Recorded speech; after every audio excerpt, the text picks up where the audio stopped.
here getting emotional. I want to thank everybody for being here because this is incredible that everyone has come together. Because I wrote my speech, I better stick to my speech or I'll talk forever. But I'm Monica Weldon. I'm the president and president and CEO of SYNGAP, SYNGAP Education and Research Foundation. I'm thrilled and just beside myself that you all have showed up and you are here to help us move along where we need to go to help our children. I want to thank all our sponsors here and the speakers as well. And I want to thank Jimmy and Gavin for co-organizing this meeting with us. And you guys have been instrumental, and it's just been incredible. I want to start off by saying that 4 years ago, I'm going to read from my script now, or I'm going to lose myself here. I want to start off by saying 4 years ago, I would never imagine myself standing in front of all of you, some of the world's greatest experts in brain development and brain disorders. I truly am humbled and honored to be opening this meeting of the first International SYNGAP1 Conference. And I thank you from the bottom of my heart for this opportunity. I would like to introduce you to a little bit of our daily lives. And what we did is we put together a small snippet of a video so that you could see kind of in 4 or more minutes a snippet of our lives and what we deal with on a daily basis.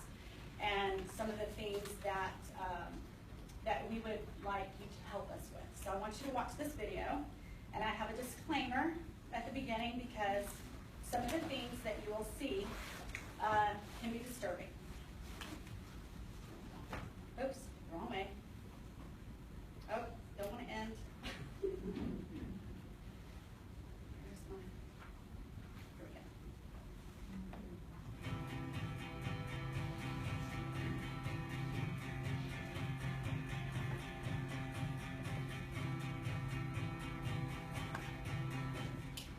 It would be amazing if we could find a solution or treatment to help our little girls and boys so they can have the life that they deserve and they can be just like everyone else. So.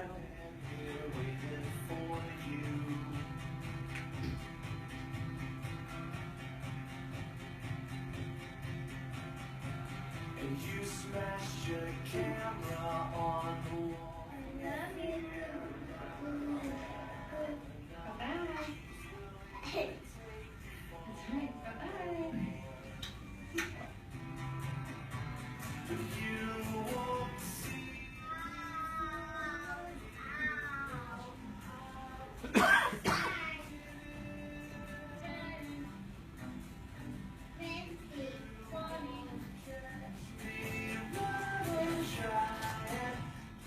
Say hi. What's your name? What's your first name?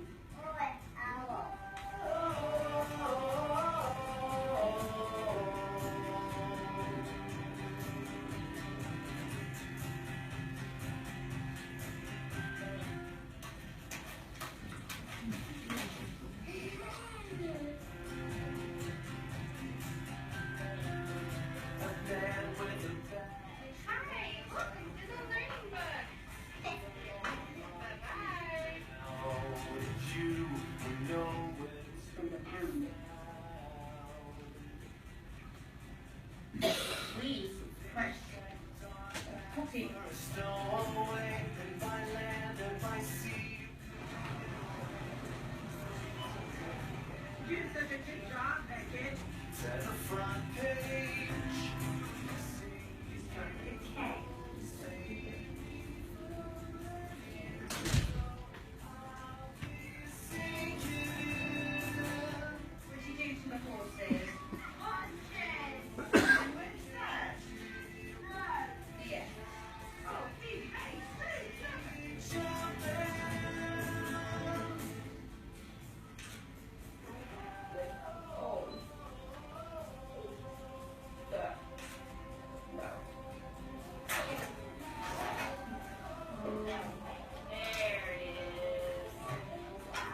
tried to put a little bit of what we experience on a daily basis, and really every day is different for us.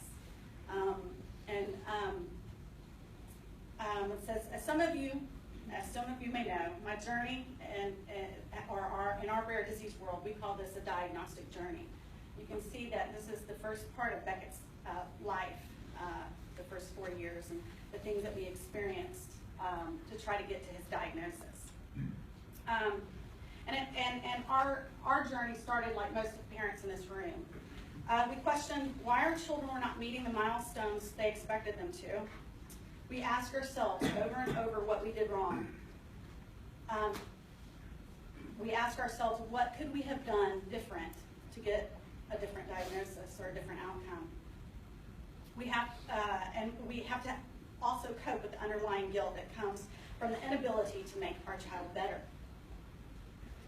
I ask myself every day, where do I go from here? Who do I turn to help? We saw every specialist we thought who could tell us something, anything about why our son, Beckett, wasn't progressing the way he should. Beckett was seen by about 19 specialists the first 4 years of his life. Our last stop was genetics. This is what brought us to our official diagnosis of SYNGAP1. But we've had so many other questions yet to be answered. Those are just a few of the questions I asked myself that led us to this very spot today. Many SYNGAP families have experienced a different journey than I. I have waited only 4 years, and some here have waited decades for a diagnosis. I was one of the lucky ones to be diagnosed within 4 years. The actual diagnosis was a relief for me, yet it still caused me a feeling of uncertain future for us, like it was like a hovering dark cloud. There was still so much unknown about this newly discovered gene mutation called SYNGAP1. I was glad to know that I had the answer to why. Now the goal is to come together to find a path that will give us hope, that will give our children a chance at a better life. We are pioneers. We are the trailblazers. As a parent of a SYNGAP1 child, I can attest that our lives are different every single day. Our struggles and triumphs are to the extremes. They're either happy or they are just, oh, help me get through the next day or to the next day. Our daily routines of our children mold the family to bend to their needs, and us having to be flexible to work around our own. Flexibility is the key. Speaking for myself, I think I suffer a little bit of PTSD, which I call present traumatic stress disorder, because you walk around guarded, watching for those little things that may set off our little ones, and the need to distract them from any imminent danger, like that thing outside, that escalator. We as parents know the art of distraction, don't we? I would love to say that that is the key to transitioning our children, is being able to come up with ideas to distract them of what they want, from what they want, and bribery does work sometimes. We also strive to understand why our child can only communicate. We strive to understand, know our child that can only communicate with few words or no words at all. It's a guessing game. We ask ourselves, are they sick? Are they hurting? Are they tired? Are they hungry? Are we missing something that we cannot see? We become experts at reading body language, learning the different screams to try to help and interpret the sounds they make that want to become words. We try to maintain a sense of normalcy, especially if there are siblings who share this world with them. Every decision we make is calculated to make the best and easiest transition, both to reduce our stress and theirs. This everyday stress has effects on everyone that lives in the home. It strains marriages. It fosters resentment in some family members. The simple fact that you have a child with special needs sometimes sends the friends you thought you had running the opposite direction. So you're left to bear the burden to either sink, swim, or move on to try to find a life where you are only dependent on. But we can't just stop if the world leaves around us. Our job as loving parents is to be a rock and to find things that make it work. We celebrate the achievements that our children make and are always waiting for the next milestone to be met. The smallest achievements can turn your day around. It puts life into perspective, what truly is a problem and what is not. You're conditioned not to sweat the small stuff and take every day by day, and sometimes we have to live minute by minute. But with the bad comes the good. The achievements that they are challenged to make is what makes bad days seem irrelevant. Watching our child make milestones, it can be bittersweet. They tend to have no concept of danger and are incredibly impulsive. Speaking candidly and very frank, I'll tell you a little story about Beckett. I remember watching him go get a stool, stand on it, and then open the door to the latch to the outside. And for a moment, I'm just saying, that was a multi-step problem-solving skill. And then in the same breath, I'm thinking, oh, he can get out of the house now. Now it's like, oh my gosh, he's got it. So you frantically find yourself coming up with a solution to keep them safe and secure, and then having you make a pause in what you're doing to try to rethink your new normal and how to better anticipate their next milestone that they will surprise you with later. As parents, we learn to save our patience on our children, especially as grizzly moms and dads too.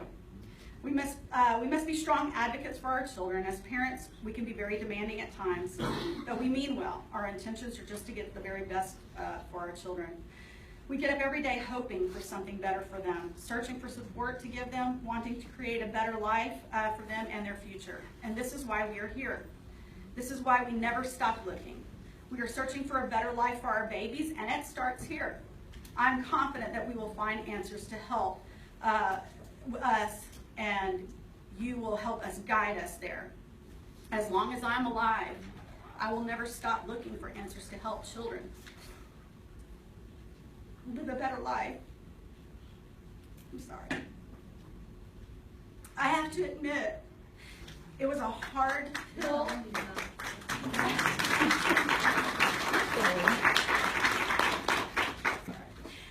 It was a hard pill to swallow. To know that the time, the blood, sweat, and the tears of what we've accomplished in the last 2 years may never help my own son. But it's not about just one. It's about the bigger picture. It's about how we take our hardships and turn it into something that will help those that come behind us and those that are around us. This is why I took the leap of faith about 3 years ago and helped create this organization so that we could push forward now and accelerate now to treatments for these kids. We've become a powerhouse together. I love my awesome parents and our group. We have a strong community. And I want to share with you what our foundation has in mind to help us continue to accelerate to where we need to go to help our children as fast as we can. So our mission for Bridge the Gap, SYNGAP, is to serve, educate, and fund research for families coping with the effects of SYNGAP mutations. And of course, you hear, most of you here know what SYNGAP is. But our desired impact is to increase awareness effectively, enabling clinicians to be identified early, enable clinicians to identify children earlier. Early intervention is possible to try to treat the seizures at an early age to allow them better progression. And we have 4 goals: to raise awareness for SYNGAP1 and unite SYNGAP1 patient families, educate researchers and medical professionals to improve early diagnosis and identification, create behavioral and medical profile to accelerate identification of SYNGAP individuals and try to come up with a treatment protocol, to educate families and clinicians to do customized treatment plans for their children. A couple of our programs that we've already started and I'm really excited to announce, is that we were just IRB approved for the first ever world's largest natural history study for SYNGAP1 patients, which we'll be launching here in the next few weeks, and I'm thrilled. And then, of course, an international scientific meeting that we are at now. This is the screenshot of our registry. So families, we need your help. And so when this goes live, we're going to be collecting data that will help us develop an idea of the trends in SYNGAP and be available, and will be accessible to researchers to try and help on different studies that way. Future programs we would like to have are a scholarship program to also influence young investigators to study SYNGAP. And then we would like to start planning family meetups to help guide families with children that have SYNGAP, to help get them better education on how to cope with some of the behaviors and some of the things that they deal with at home. Family support. Our tentative meeting, our next meeting, we're hoping that it will be in spring or summer of 2018, and after this one, I'm going to start working on the next one. So I hope you will all be at the next one. And this is pretty much what I have, and I appreciate your listening to me and opening this meeting. I'm really excited for what's in store for us.